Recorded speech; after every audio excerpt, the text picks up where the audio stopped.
what's up, everybody? Welcome into Tom Curran's Patriots Talk podcast. It's a post-Super Bowl pod.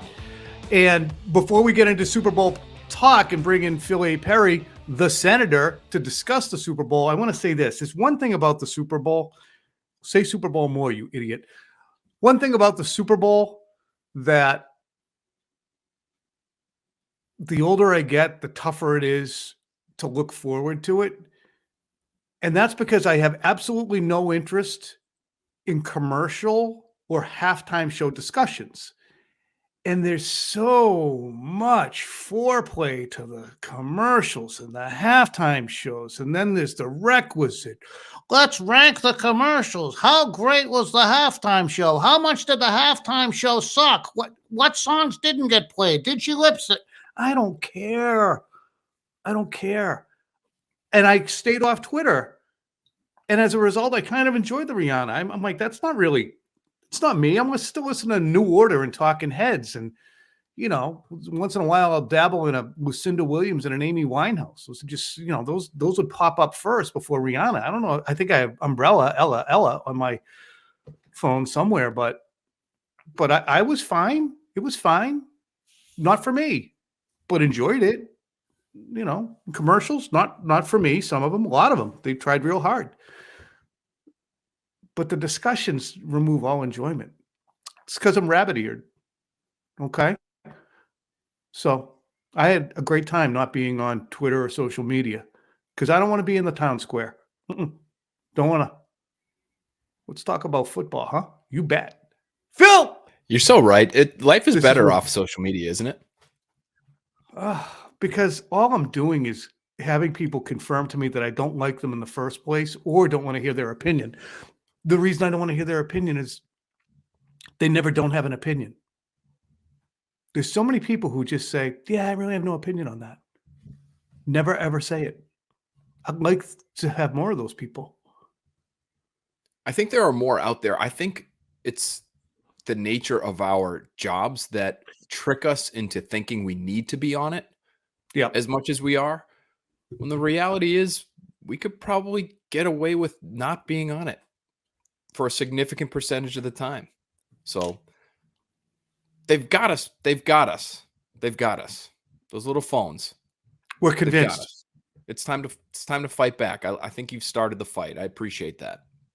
Should we do the Aaron Rodgers walking among us? Really, that's what you are. Should we do the Aaron Rodgers? Just dark, going to the little. Well, I'm going to Florida this week with George and the trowel to play golf, so I'm not going dark.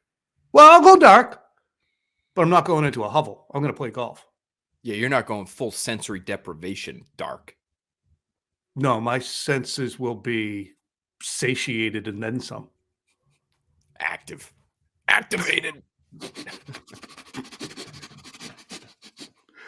Okay, let's talk about football. Dynasty is at the top of everybody's mind and on their lips because the Kansas City Chiefs, with a very, very talented quarterback who's easily entered the top 10 conversation, maybe even the top 5 conversation in just 5 years, is present, as is Andy Reid. Mahomes ain't going anywhere. They've won 2 in 3 years. They've been to a whole crapload of AFC championships. But you have to win 3 Super Bowls, Phil. And real quick, before I give you the ball on this, listen to these dynasties of the NFL.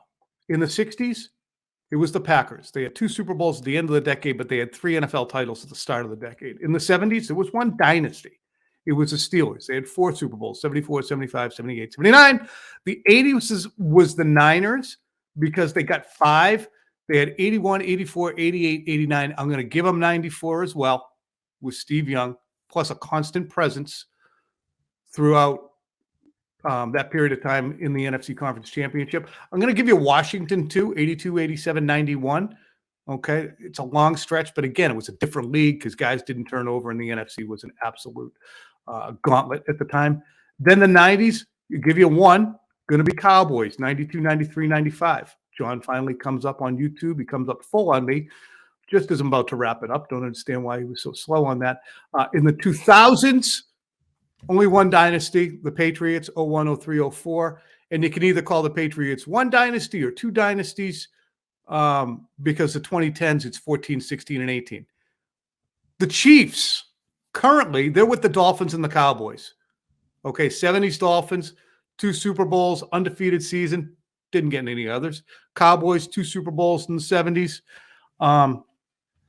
didn't get any others. Raiders, 2 Super Bowls, I think it was 76 and 80 were there too.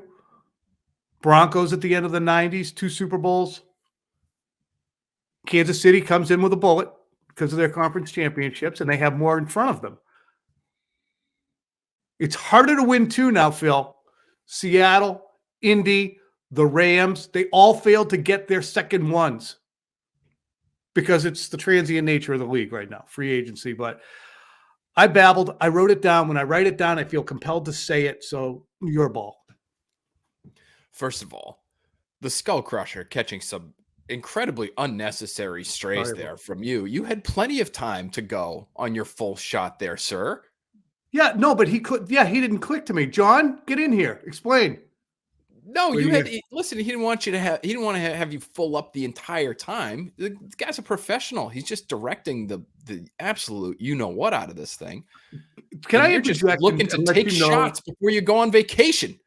That this is what Phil does. I have 3 sons, all of whom are 25 or so years younger than me.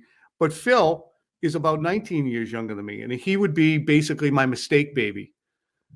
And since he acts more like a son than a brother because of the age difference, he's constantly yelling at me about things. And I knew he wouldn't blame John. Just watch it on TV one time. Watch it on TV when I'm trying to make a point and watch his face contort and how often he takes the other side. Doesn't matter who's next to me. I mean, if we sat there and did a panel discussion with Volan, you have no idea how often Phil would side with Volan. I ride with Ben. Should be across his shirt. Back to live action. This is me riding in on my. I'm a white knight riding in on a white horse. Yep, jousting. Here comes the nose. Just ready to take the other side. The nose just standing there waiting to get his head lopped off by Phil because he's always taking the other side. So, John, okay, sorry, John, per Phil. Thank you. I was late on the trigger. I'll give you that, Tom. I was late, but it's okay. It doesn't happen often. It ended up working out. The guy still had like a full minute just of his. He really did. Yeah, he just right in my face there. I was going to edit it out, but now I'm just going to leave it. Got to keep it. I appreciate you. I don't mind. I mean, it's just I don't mind. I just feel that when I'm gonna babble for 3.5 minutes on the YouTube product, you don't know what's coming, Phil. I mean, John, you don't know what's coming, Phil. So when I get to 3.5 minutes and I'm still talking and Phil's up on the screen, you can see him going like this. Hey, John, have I said Happy Valentine's Day to you yet? Oh, I want to wish you a Happy Valentine's Day. Thank you. Okay. Just want you to know that I appreciate you. Thanks, Phil. Where'd the Valentine's balloon go? There was a Valentine's balloon in the background before, John. I lost them. They're over here now. For the kids. Okay. Not for you. Back, Phil, go ahead. Your turn on the dynasty stuff. Yeah, I'm going to actually go ahead and agree with you here. You've got to have that third one. And I know that it's harder to get 3 now. I understand. I get it. I like that. It should be hard. It should be a very difficult title to earn. Those teams that you mentioned, those are the best of the best. There's a lot of great ones that can't get in. You know, so even though you've been to 5 AFC championship games over the course of the last 5 years with Patrick Mahomes, doesn't do it. You know, the Bills got to 4 Super Bowls. Anybody calling them a dynasty? John, this is what happens when you don't go full. Just golly. Just some serious digging there. You're already a half on vacation. That's what you are right now. It's going to be a lot of that. He's doing a lot of golfing, a lot of digging. Yeah. So I agree with you. You're spot on here. I think though, Tom, they are maybe a year away from being called the dynasty. You know, like could they? They're the favorites to win it again next year. So what if they get probably should there? be. What if they get there and don't win again? So it's Nope. okay. So it's still not a dynasty, right? It has You to be need the 3. three. You need the Otherwise, three. you're actually tap dancing and sashaying around with a dance partner called disappointment. I mean, you're the Eagles of the 90s. Oh, excuse me, the Eagles of the 2000s. You're the Bills of the 90s. You're No, the you're not. Vikings No, of the you're 70s. not. You're better than No, those you've won teams. 2. You've won 2. You're better than those teams. And I would say this, I don't hold it against teams for getting there, right? Like, it's more impressive to get there than it is to get knocked out in the wild card round. I always hated this argument about Brady v. Montana when that Right. was an argument. Joe Montana was Montana- 4-0 in Super Bowls. But Montana never lost. I know they have the same number of rings, but Montana never lost. It's like, yes, he did. He lost in the conference championship or in the divisional round, or like he did lose, but he lost at a less impressive stage than when Brady lost. That was a ridiculous argument at the time. It remains ridiculous. So yes, you'll get credit for getting as far as you got, and it's why I would I'd make you the favorite right now because you're there every single year, and until you're not, I have to continue to believe that will continue to be the case. So they're great. They're great. And I think they will be a dynasty, Tom, because I think another ring is coming, if not next year, then 2 or 3 years from now. I think Patrick Mahomes is probably going to end up with 4. Doesn't 4 feel safe? He's got 2 in his first 5 years. If he plays 15 years, I don't know. Then maybe that's conservative, but it just feels like, especially with the team he had this year, That's exactly. It's not going to be real difficult for them to match the talent that they had around the quarterback position. To me, I do. I get you, Phil, with Smith-Schuster and Isaiah Pacheco. I mean, they're good players, certainly, and contributed, but they're not off the charts. But what is hard is to say, okay, we have Frank Clark and Chris Jones at the top of their powers.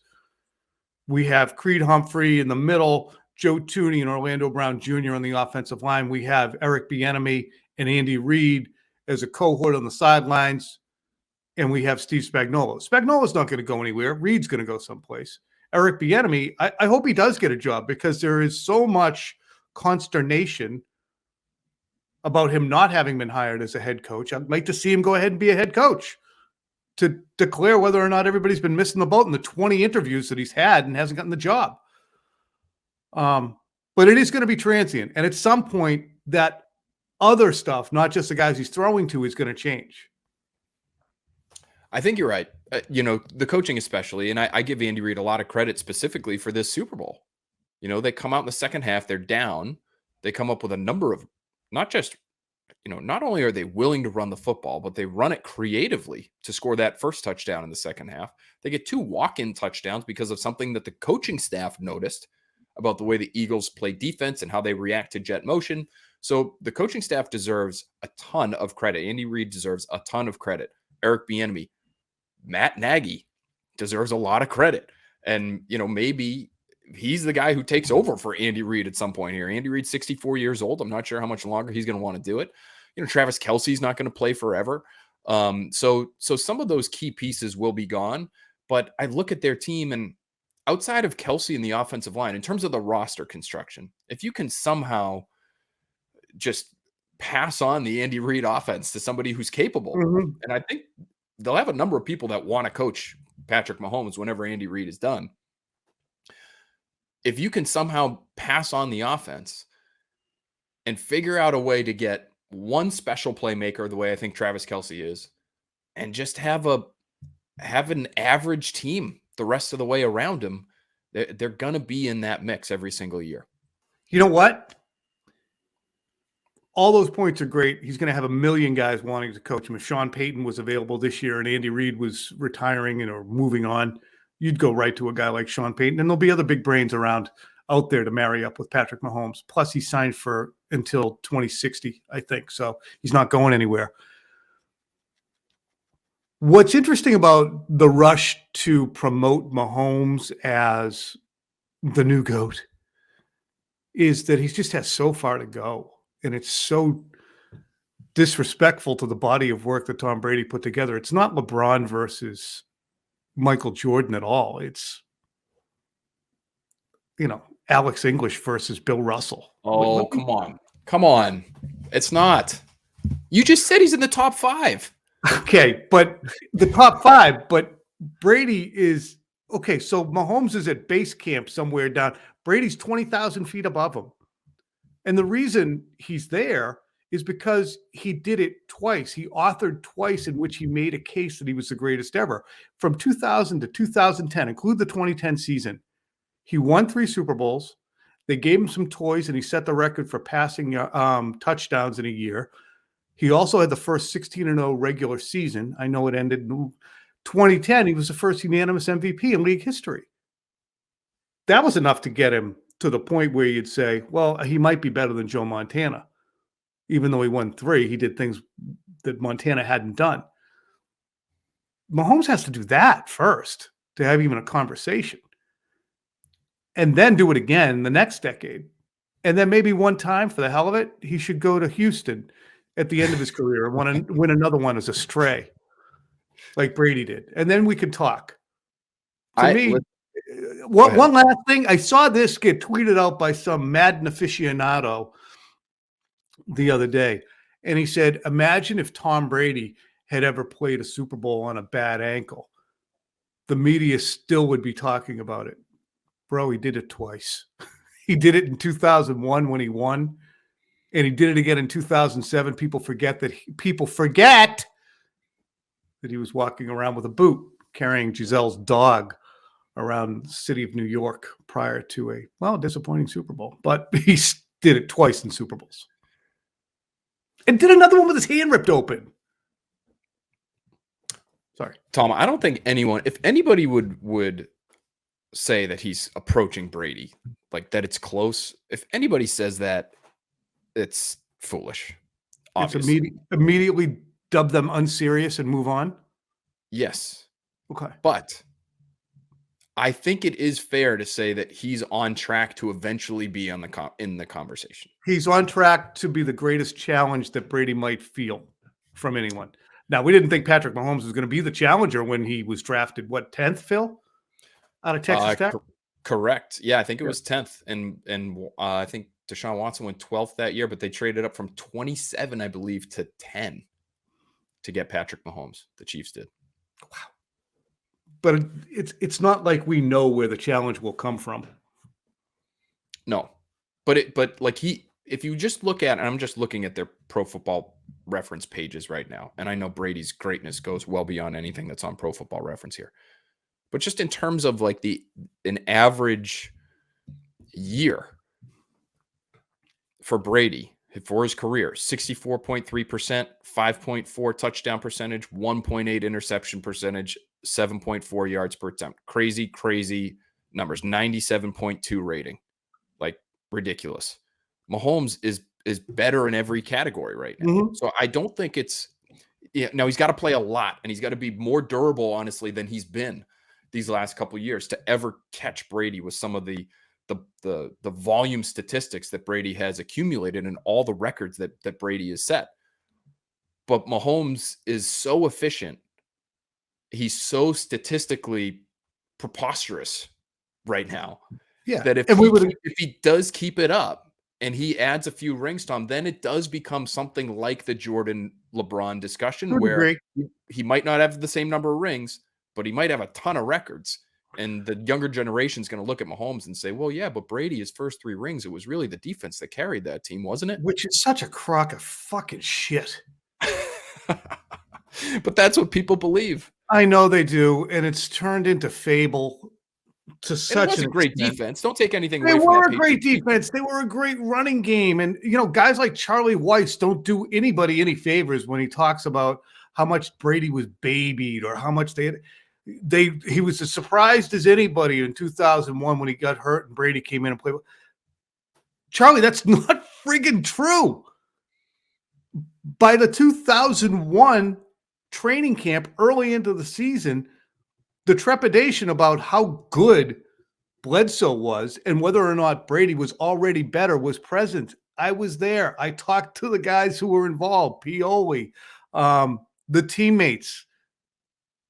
He was a good friggin' player. He should have been a first-round pick. He wasn't. When he came in, they managed him. He did fine. They won a Super Bowl. They did a great job managing him. 2002, he had a career high in picks, which stood for a long time. And 2003, 2004, whatever you wanted. What recipe do you want? Do you want Tom Brady to light it up? He can do that. Do you want him to manage it? He can do that because the team is that friggin' good. But the notion that Tom Brady was this, functional moron out there, and it's just insane. And that's why I delighted so much in 2007 when people were saying, well, he's just a game manager, man, 10-2. He doesn't know. I can't. Well, he's no Manning. Give him Moss. Give him Welker. Oh, voila. A season that outstrips everybody else. But the point that I was going to make about Mahomes is you're right. Those numbers that he's putting up are insane, and it will be hard for me to fight back every single person charging the castle to defend him. And I will have to lean on but it was a different game then. But it was a different game then, because it is a different game. And I'm not saying Brady would have been better than Mahomes right now in this game. If they were starting against each other every week, that'd be something else. I still think Jordan's better than LeBron. I think he's a better player. LeBron is a force of nature. Just like I don't think necessarily Shaq is better than Olajuwon. But he was a force of nature. So if you want to say Shaq, fine. Anyway, I don't know. I'm just having fun gassing before the vacation. What do you want? Say something. No, I'm waiting for us to go to the next thing. What's the next thing?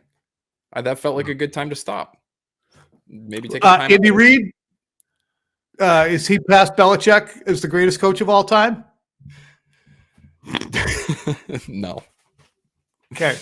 No, he hasn't. But I like the way you asked the question. It's very matter of fact, like it's a real question.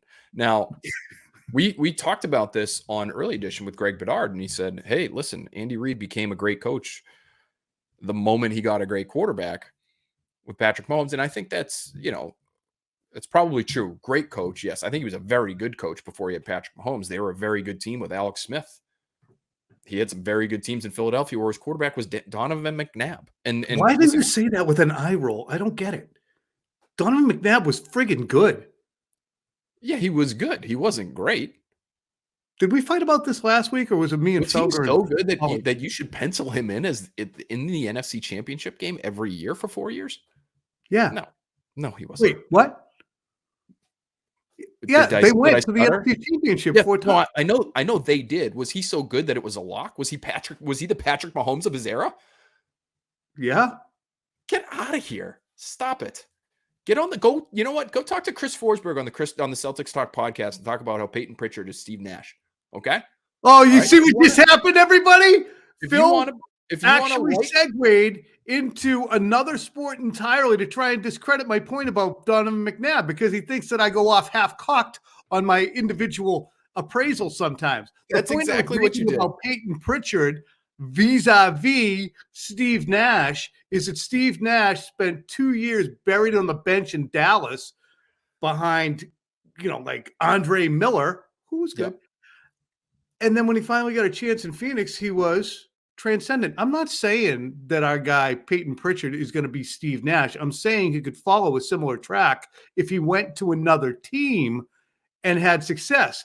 He could be Deladova, or he could be Steve Nash, but most likely he'll be like Mike Conley. You're an asshole. You know what? You're not half-cocked. You're full-cocked. You are fully cocked. He could be as good as Mike Conley if you gave him his own team to drive. Stop it with Donovan McNabb is Patrick Mahomes, and that Peyton Pritchard could be Steve Nash or Mike Conley. He's not Mike Conley either. So stop it with both of those comparisons. They're both ridiculous. You don't know what you're looking at sometimes. Andy Reid, back to the point. was a good coach back then, even though he screwed up the clock on a number of occasions. He was good enough to get Donovan McNabb into that position. Donovan McNabb was not Patrick Mahomes. He was not Tom Brady. He was not the kind of quarterback that you would say has to be, must be, pencil him in to the conference championship game every year. I'm sorry. That's not the level of player that he was. He was good. He was not great. Googling McNabb's numbers. Andy Reid is now considered a great coach because he's fallen into this great situation. Although, he was the guy essentially in charge when they did make that aggressive move to trade up and get Patrick Mahomes. So he gets a lot of credit for that. It wasn't like Mahomes fell to him at, the 6th round. So a little bit different situation there, but Bill Belichick is still atop the mountain when it comes to modern day coaches, for sure. I would say all-time coaches. And Andy Reid is on a tier below. Landry has 2 rings. Would you put him with okay, Landry? yeah. Landry, I suppose Landry and Lombardi were on the same staff with the Giants in the early 60s, believe it or not, as offensive and defensive coordinators. So Landry and Reid are similar in that they, came up in the Niners system, all that stuff, Packer system. So yeah, I would put him. Yeah, I'd put him with Landry. I would put him number 2 in the 2000s of this period of time. But I'd put him with Dungy. I'd put him with Shanahan. He's in there. Those are all-time note coaches. Something for you? They're No not. doubt. They're not It's not on there yet. Belichick's level.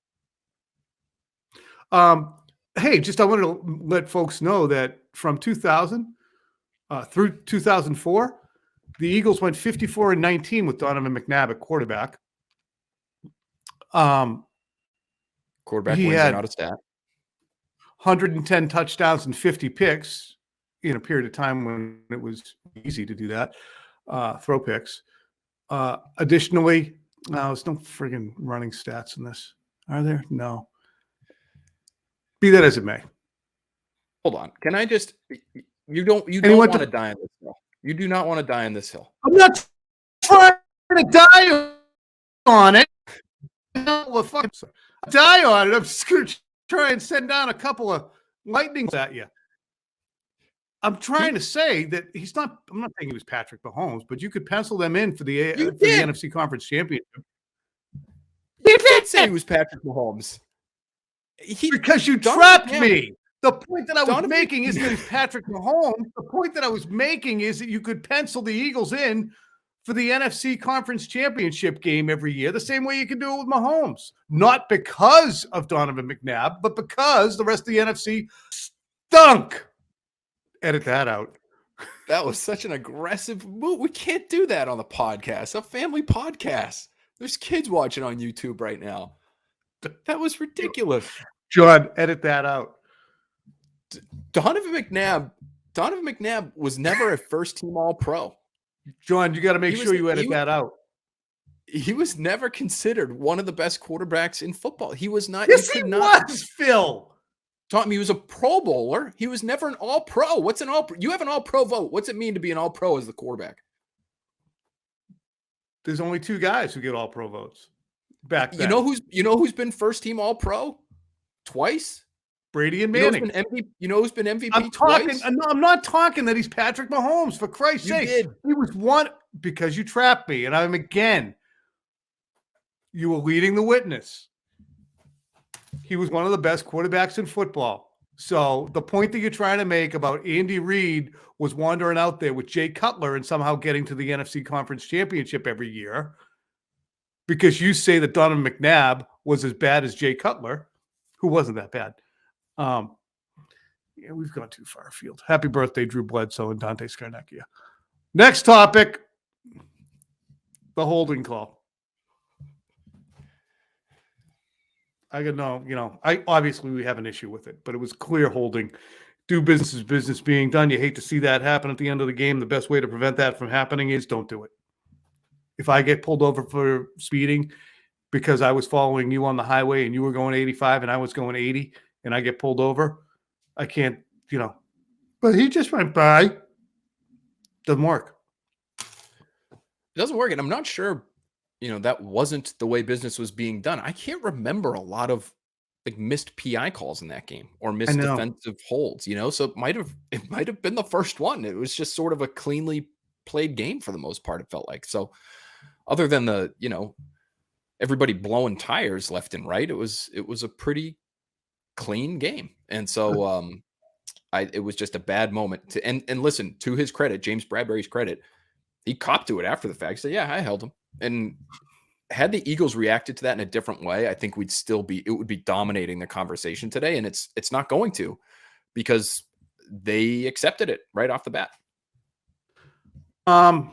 We've talked for a long time here, and I had on my list here that we were going to do an offensive line evaluation, and we were going to do a discussion about how far the Patriots were away from those teams.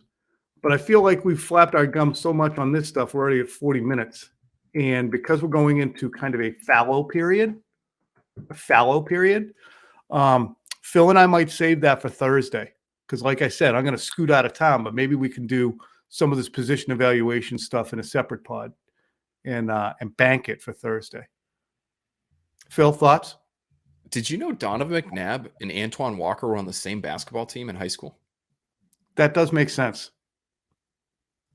Wow. But doesn't that make a little bit of sense? Why do you say that?